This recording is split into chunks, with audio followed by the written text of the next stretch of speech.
the KIFI ski school, that was, who started that was Jim Brady, Rob Brady. They owned the Post-Register newspaper.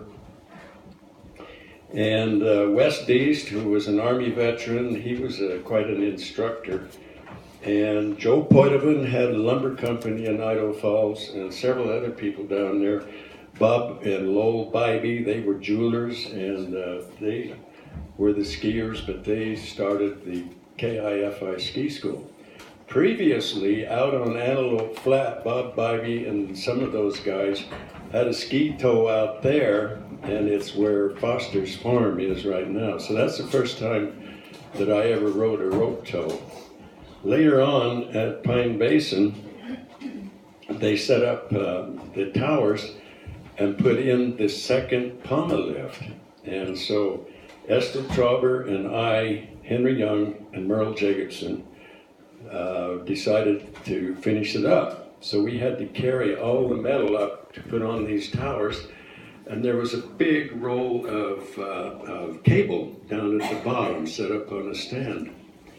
And I looked at Merle and I said, how are we going to get that cable up there? And he pointed back at me. He had two single trees, which, you know, if you've been around horses, a single tree, double tree.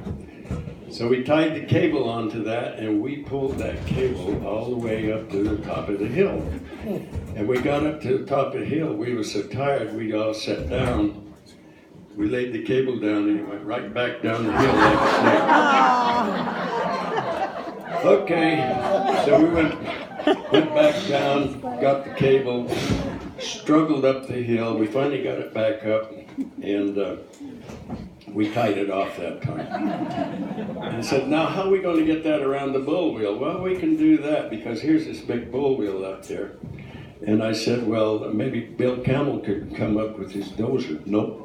He brought the bull wheel up, but on frozen ground, a crawler tractor will go sideways very fast, and so that wasn't in the cards. So we finally got it around and pulled it back down. And in order to splice this cable, we had to get an old Navy guy to come in.